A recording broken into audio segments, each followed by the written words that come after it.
Pandemi COVID-19 menyebabkan diskonto terhadap properti itu tidak kurang dari 40%. Bisa kebayangkan? Kemarin belinya 100, sekarang waktu dijual harganya cuma 60. Mau untung jadi buntung.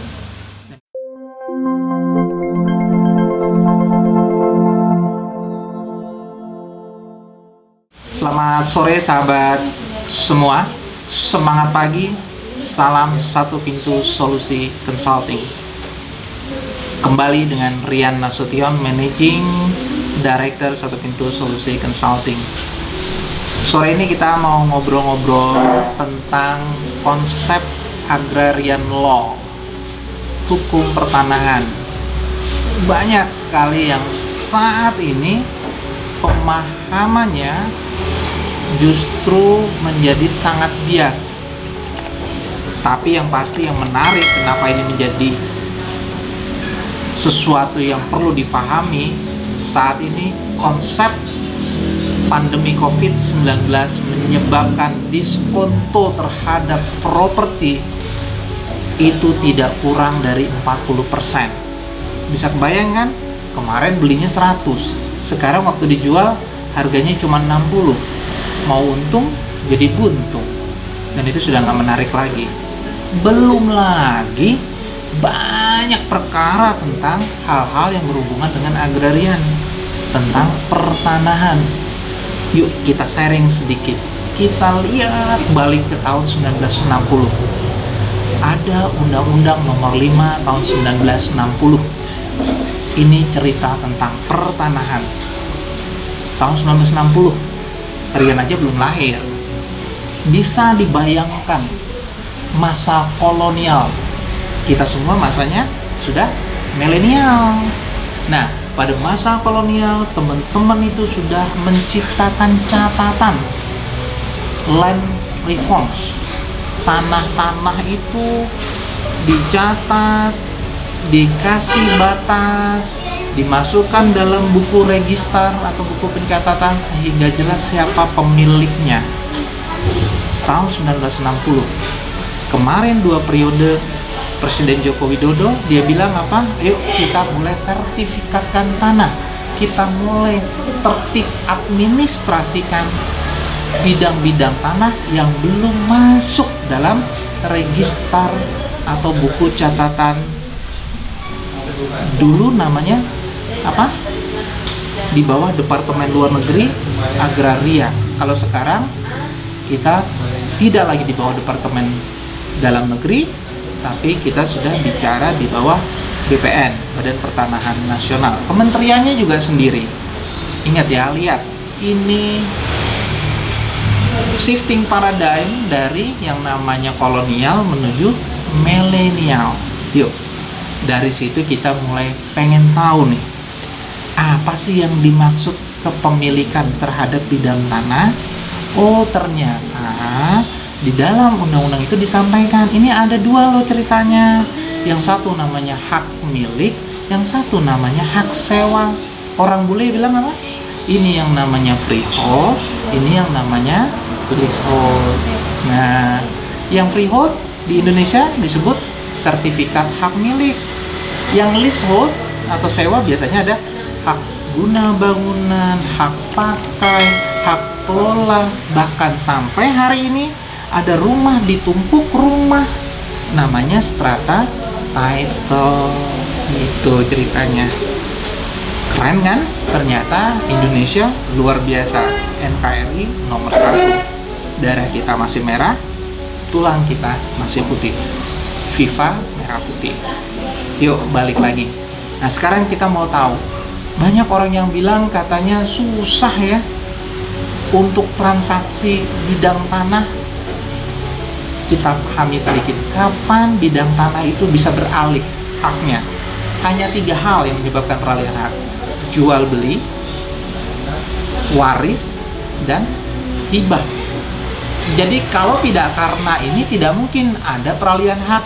Maka jangan bisa dibohongin sama orang. Jual beli dikamuflase menjadi apa? Pinjaman. Siapa yang terbiasa dengan rentenir? Ayo tanahnya ditaruh dulu, nanti dibuatkan PPJB. Tahu ya PPJB? Perikatan Perjanjian Jual Beli. Nanti habis itu dikasih hak kuasa, baru dipindahkan. Ini adalah hal yang haram demi hukum, tapi menjadi umum. Nah, maka kita bicaranya dengan konteks ini adalah common mistake. Nah, itu satu. Lalu yang kedua, kalau kita sudah paham tentang cara peralihannya, maka yang dialihkan tuh harusnya yang halal. Ada cerita nih tadi, ada yang bilang, bang, gimana bisa nih, gua punya tanah yang satu HGB, yang satu HSAM, kok bisa bang? Bang, ini loh Bang Rian, yang satu gua tahu itu sertifikat gua masih ada di bank, ada hak tanggungan di atasnya, tapi kok ada jual beli atas bidang tanah itu, gimana ceritanya? Yuk kita mulai pilih sedikit, apa yang dimaksud dengan sertifikat? Seberapa kuat sertifikat itu memberikan sebuah keyakinan, kepastian hukum kepada kita. Nah, pertama, ketika kita punya sesuatu yang kita sebut kertas hukum, maka setidaknya kita mengenal 5 level kertas hukum. Ya, yang pertama, kalau itu ada perjanjian, maka ada yang kita sebut perjanjian di bawah tangan. Ada perjanjian yang dicatatkan di notaris, namanya war making. Ada perjanjian yang dibuat di notaris tidak diberikan tanggung jawab notaris, namanya legalisasi. Ada yang dibuat di notaris di hadapan notaris, namanya akta. Ada yang dibuat oleh pemerintah, pejabat pemerintah, itu yang kita sebut namanya adalah produk negatif pemerintah. Apa aja produk negatif pemerintah? Yuk kita lihat. Sertifikat, itu dibuat oleh pemerintah. Ijazah, apalagi? Pengangkatan pegawai negeri, apalagi? Sertifikat, apalagi? Segala macam hal yang dikeluarkan oleh pemerintah. Dan semua yang tadi disebut dari bawah sampai atas ini sifatnya tidak memberikan kepastian hukum tetap. Bang, berarti sertifikat bisa dibatalin? Bisa, jangan takut. Kita bisa batalin sertifikat, nggak salah itu. Jadi yang punya sertifikat saja yang katanya sudah orisinil, yang katanya sudah asli, dan satunya masih bisa dibatalkan. Apalagi yang banyak. Nah, ini gambarannya. Maka gimana dong Bang caranya untuk memberikan kepastian hukum? Yuk kita bawa sertifikatnya pada saat jual beli, disampaikan di pengadilan, dibuatkanlah putusan pengadilan akta vandadi telah terjadi jual beli. Maka putusan yang inkrah, putusan yang sudah mempunyai kekuatan hukum tetap, tidak bisa membatalkan dan dibatalkan atas hal hukum apapun juga. Bayangin bule itu mau beli bidang tanah yang ada rumah di atasnya yang harganya 200 juta, dia lakukan apa? Prosesi due diligence, prosesi legal audit, prosesi sampai pengadilan. Dan itu kita tidak terbiasa melakukan itu. Kita berpikir sertifikat itu satu-satunya. Ini yang keren banget, dari masa kolonial ke milenial, tapi yang milenial masih berpikir jauh di bawah kemampuan orang kolonial. Nggak maju kita ini kalau begini terus, susah. Nah, ini ceritanya. Maka penting sekali buat kita semua nih sahabat untuk tahu itu apa sertifikat. Katanya hak kepemilikan, betul. Ini hak kepemilikannya adalah bukan sertifikat, ini hanya adalah catatan yang dibuat oleh kantor pemerintahan. Maka pemilik definisi atas Undang-Undang Nomor 5 tahun 1960 tentang pertanahan adalah orang yang menduduki, menempati, menguasai, memanfaatkan, dan memiliki catatan atas administrasi kepemilikannya. Yuk kita bayangin. Masih ingat pasal 33 Undang-Undang Dasar 45 Konstitusi? Katanya tanah, air, dan segalanya dimiliki oleh negara dan dimanfaatkan seluas-luasnya untuk penduduk Indonesia. Oke. Bayangkan kalau dia menduduki, menempati, menguasai, memanfaatkan, dan secara administrasi bisa ada sebagai kepemilikan.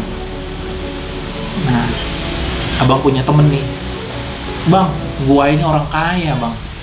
Kok bisa kaya? Tanah gua di mana-mana bang. Di Jakarta gua punya di Menteng, di Bali gua punya di Renon, di Bandung gua punya di Dago, di Kalimantan gua punya di Jalan Ayani di Banjarmasin. Wah, keren dong. Semua atas nama lo? Iya bang, sertifikatnya atas nama gua bang. Berarti lo pemiliknya? Iya. Ah, yang benar. Yuk balik-balik lihat yuk. Apa definisi pemilik? Menduduki, menempati, menguasai, memanfaatkan, dan tadi punya catatan administrasinya. Oke. SHM-nya atau sertifikatnya milik lo lah. Yang tinggal di situ siapa? Waduh, masa lo bisa tinggal dalam 3 tempat yang berbeda pada satu waktu yang sama? Lo tidur di mana nih? Sejam di Bali, sejam di Jakarta, sejam di Bandung, mungkin nggak ya? Begitulah kira-kira betapa adilnya kita memahami aturan. Konstitusi dibangun dengan cinta yang luar biasa oleh founding father kita. Makanya keadilan sosial bagi seluruh rakyat Indonesia itu luar biasa. Jadi kalau ada orang punya banyak tanah, itu namanya kemaruk karena tidak bisa memenuhi Undang-Undang 5 1960. Nah, kalau itu sih banyak yang kayak gitu. Bahkan mungkin waktu beli tanah, karena biar nggak ketahuan, namanya dirubah-rubah. Rian, lo pegang deh tanah gua di sana. Abdul, lo pegang deh tanah gua di sana. Nah, ada cerita orang yang diatasnamakan. Bahasa kerennya nomini. Apalagi kalau di Bali itu terkenal banget, orang bule pengen beli, orang asing pengen beli, undang-undang tidak membenarkan karena pasal 33 jelas, Pancasila jelas itu untuk penduduk Indonesia, warga negara Indonesia, maka dia gunakan nama orang Indonesia. Ini lebih parah lagi. Ini yang kita sebut namanya penyelundupan hukum atas bidang tanah. Nah, kalau teman-teman bisa lihat ini ada sertifikat, ini ada salinan sertifikat ya, fotokopi sertifikat. Yang teman-teman butuhkan untuk membaca sertifikat itu, teman-teman hanya butuh buka halaman ini saja. Pendaftaran, ini yang penting. Gak usah lihat yang lain dulu, pendaftaran. Inilah yang register namanya, inilah yang didaftarkan. Di sini ada jenisnya, hak milik, berarti freehold. Nomornya 383 Seminyak. Lalu NIB. Ada yang tahu apa NIB? Nomor induk bidang tanah. Nomornya berapa? Maka jelas sudah digambar di sana. Lalu berikutnya lihat dasar pendaftaran. Ini dasarnya tanah pecah kah? Tanah waris kah? Tanah GS kah? Harus kita concern. Dan belum tentu semua tanah bisa dibangun bangunan di atasnya. Kalau tanahnya masih bentuk kita sebut tanah sawah, walaupun di sana sudah rapi, tetap harus dikeringkan secara administrasi. Jadi dari tanah sawah, tanah kebun, baru masuk tanah pekarangan, baru boleh keluar yang namanya IMB, gitu ceritanya. Nah, sesimpel itu sih sebetulnya, tapi kadang kita lupa. Kita menganggap semuanya gampang dan menggampang-gampangkan, sehingga pada akhirnya ketika kepentok bingung sendiri karena basicnya, fundamentalnya tidak kuat. Nah, tadi ada satu lagi pertanyaan yang terakhir. Sahabat, tadi ada yang bilang bahwa saya ketemu dengan sertifikat ganda. Sertifikat ganda itu katanya, jadi dari kata ke kata, katanya dia sertifikatnya di bank, lalu berikutnya dibilang hilang. Mungkin nggak? Sangat kecil kemungkinannya kalau cerita tadi, karena begitu masuk bank maka ada hak tanggungan di atas bidang tanah ini, sehingga akan tercatat. Apalagi basicnya semua online, dan kita sebut juga semuanya data di dalam BPN itu adalah mutakhir. Jadi tidak mungkin tidak kelihatan. Kalaupun kita boleh melaporkan kehilangan, yang kita sebut di kepolisian ini namanya harga bank, harta, bangunan, dan tanah, itu nggak gampang. Dibawa dulu sertifikat salinannya, diumumkan dulu 6 bulan berturut-turut atau 3 bulan berturut-turut, dibawa ke kepala BPN setempat, diaminkan oleh kepala BPN, dibuatkan laporan BAP-nya, dari laporan BAP dibawa lagi ke BPN, pemiliknya diangkat sumpah oleh kepala BPN, baru dicatatkan di Jakarta, baru diuji kebenarannya 30 hari, baru dikeluarkan sertifikat baru. Jadi kalau ada yang cerita gini, hati-hati, kita lagi diakal-akalin tuh sama orang tuh. Tapi yang sering terjadi adalah sertifikat asli keduanya. Di Bali, untuk tanah-tanah GS, tanah-tanah pemerintah, sering diterbitkan sertifikat atau pernah diterbitkan sertifikat, tapi berikutnya sertifikat tadi pada proses registrasi pendaftarannya itu bidang tanahnya yang luasnya misalnya di sini 308 meter persegi itu atau 3 are tadi, begitu diukur batasnya yang berubah, ke samping dikit kah, ke atas dikit kah, ke bawah dikit kah, sehingga muncul lagi nomor yang baru, dan dua-duanya diamini oleh BPN. Jadi tidak ada yang asli dan tidak ada yang palsu, dua-duanya benar, dua-duanya asli. Lihat, telah diperiksa dan sesuai dengan daftar di kantor, selalu ada ini di sertifikat. Kalau ada ini, tidak mungkin dia dianggap itu adalah bodong. Tapi lain hal kalau memang ada indikasi yang namanya nipu.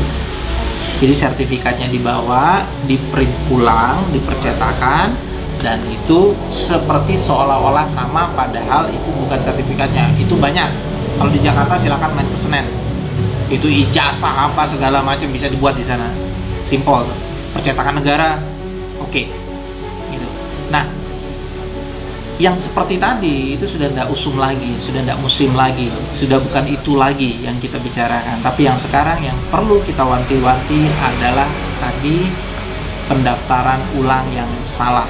Makanya kenapa dalam 2 periode ini Presiden kita Pak Joko Widodo itu meminta untuk melakukan proses pendaftaran. Jadi semua disertifikatkan. Nah, ini yang penting dalam hal ini. Nanti kalau teman-teman punya hal-hal yang perlu kita bagi, kita diskusikan, jangan sungkan. Rian sangat terbuka sekali, apalagi khususnya bidang pertanahan. Ini bukan hal yang mudah, dan ini setiap hari kita temukan. Belum lagi yang bang, bagaimana kita mesti ngebangun, karena di sini masih tanah sawah. Bang, saya waktu mau pinjam uang nggak dikasih karena IMB-nya nggak ada dan segala macam. Tapi buat sore ini dulu perkenalan kita tentang hukum agraria, Undang-Undang Nomor 5 Tahun 1960. Tetap semangat dan semangat pagi.